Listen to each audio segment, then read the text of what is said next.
Hi everyone, it's Nick Holland here. I'm sat with Darren Turner in the catering for Aston Martin Racing. Good morning, Darren. Morning. How are you today? We're Friday morning after a wet evening. Yeah, it's good. Early start. Been off site to visit some of the guys from the Grange Aston Martin dealership with their guests. So they're all happy. They're off going karting now, and now back here, a bit of breakfast, and then the day starts with a few events with our sponsors, and obviously later on in town with the parade. So although it's no actual track action today, it's still a busy day. And it probably run through to about 9 o'clock tonight when we finish, and then try and get a good night's sleep and ready for race day. Yeah. Your build-up, what sort of time would you get to bed? What time do you get up for tomorrow? It all depends who's going to do the warm-up. Yeah. Maybe all three of us will be there for driver change practice as well. Normally, the guy that's going to start the race won't do warm-up quite often, so he can have an extra sort of hour or two in bed. And then, until we have our sort of team brief later on this afternoon, I think I'm down for the start, but that could obviously change as well. So, right. Right now I'm just sort of thinking about getting the day done and making sure that I'm in bed by sort of 10 tonight, and at least I know I'll get sort of 8 hours kept before race day. And it's just sort of trying to bank as much sleep as we possibly can, really. Yeah. And of course, you're an honorary Dane this weekend. Yeah. In the 95, which is always quite an honour to drive that car around Le Mans, I should think, after. Well, I've been events. in 97 for years, and then with the fact that the team was cut back from 3 to 2 pro cars, and with the size of the drivers, and just getting people to fit in with different crews, it was the logical place for me to go. So in 95, I've driven for Jan Struve, the car owner before, in 2010 and 11 with the in the World Endurance Championship or World GT1 Championship. I know the crew very well. Most of the mechanics from 97 have moved across to that car, so it feels like home. It's just I've got 2 new teammates, but we've already worked really well together at Silverstone and Spa. So I'm feeling quite sort of comfortable in that car. Yeah. The car looks as great as ever. We've all come to understand and appreciate the new colour scheme. How's your qualifying gone? And more importantly, how did last night go in the horrendous conditions? Well, qualifying we're starting P9. There definitely seems to be 2 groups in GTE Pro, the turbo cars and the non-turbo. And both of them are very close. It's just we're not all close together. So that's something that may be sorted out before the race, may not. We're all sort of waiting to see if there's any sort of adjustments to see if they can bring the 2 classes together effectively, and maybe we'll find out this afternoon. But at the moment, we as a team have just got to concentrate on what we can get out of our car and try and get the sort of best performance over a race, which is good fuel economy, good sort of consistency with the tyres and double stinting, and then whatever will happen is going to be sort of out of our hands. If we just do 100% the best we can on every aspect, strategy, driver performance, pit stops, all of that, then we just wait until the end of the race and see where that puts us. That's the situation as we stand right now. Last night was a bit different from the norm because we did our race engine change, gearbox, all of the stuff that normally gets done today, yesterday. So we did a shakedown run at the beginning of sort of qualifying 3 with those atrocious conditions out there, so no one really learned too much.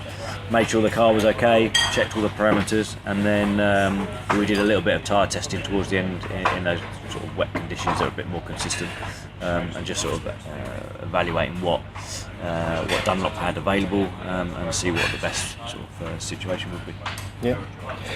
Around the circuit, this is something that's been on my mind, but I've not asked anyone yet, so you're going to get the question. Around the circuit, there's various new tarmac down and so on, but the most significant change, to a spectator certainly, is in the Indianapolis Arnage area. From a driver's perspective, does that change your feel there or anything?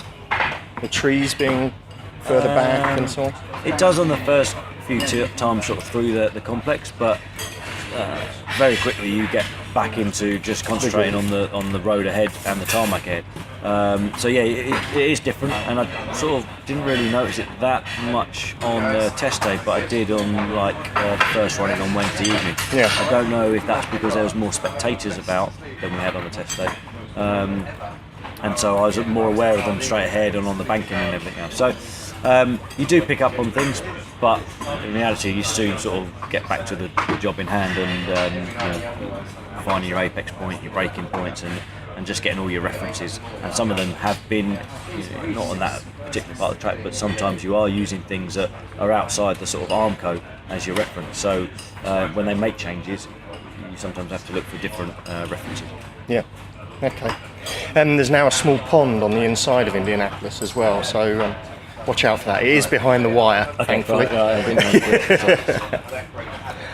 Okay, so moving to the race, you're going to run your best race that you can do as Aston Martin.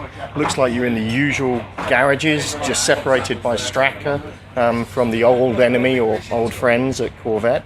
I expect you're both on a similar theme this weekend of what do we do about those Fords? As you say, the BOP is the question. I mean, that is the question. The BOP is the question, and obviously the performance from the test day to the qualifying was quite a large difference. So I think that's caught everyone out. And it's not like you can go into the tool chest and say, right, we need 4 seconds. It's not there. That is what we've got. It's probably the same for Corvette and Porsche. That's the performance we've got. So the only way to close that gap is there has to be a BOP change to make that happen. Who knows? Yeah. I don't know. So I'm sure Corvette are having the same feeling that they're not going to win it on pace. Yeah. And you're looking at it now, we're not going to win it on pace. So the only way we can do it is reliability and no mistakes that cost us any time in the pit lane more than it needs to be to fill up the car and change the tyres. So that's the strategy we've got to go because of the situation with overall pace compared to some of the competitors. Yeah. Yeah, I think we spoke earlier and you mentioned the forecast you're getting is for possibly a wet start to the race and then hopefully things drying out. We look forward to that as spectators, I'm sure you do as drivers. How does that change in terms of the setup of the car as you go through? Can you make adjustments for it? Not really. No? You basically you'll have a race setup that works very well in the dry, and unless you know the race is going to be 100% wet all the way through, you wouldn't go with a wet setup. So we're not really ever compromising the setup to work with 2 hours of rain. It is bolt on the wets, and it should work. It should be there or thereabouts. And if it's not perfect, just deal with it, and then wait until the track dries out, and then you should have a better car for a longer period of the race. And that's pretty normal for any sort of sports car race, unless you really know it's going to be a wet race all the way through. You just wouldn't, because the best way to give yourself more grip is put more aero on. Yeah. But as soon as the track goes dry, you're just a sitting duck. Literally on the straight. So I can't imagine anyone ever goes into the race with that sort of, well, it's going to be wet, let's make a change for that. There isn't really anything you can do in the pit stop. It's not like we could rip off a gurney off the rear wing. All those things are homologated for the race. So it would be roll bars and spring changes that you would normally change to increase the performance in the wet, and they just take forever. They take time, yeah. So you just don't do it. Okay. And you've obviously got this special relationship between Aston Martin Racing and Dunlop. Have you done plenty of wet weather tyre testing with Dunlop? Done a bit, but obviously it depends when you go testing what the weather's doing. And there's been a bit of we've been a bit lucky with some wet running,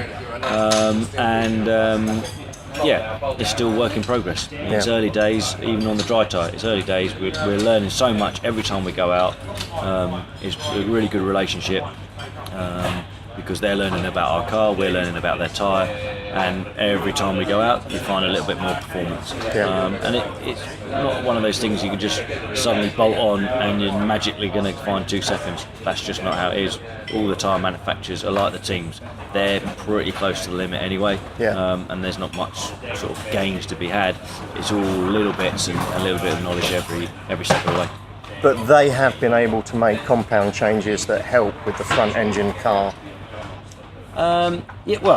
everything they do is a step in the right direction. Yeah. Whether it's specific to a front engine car, they're just trying to make their tyre work with our car.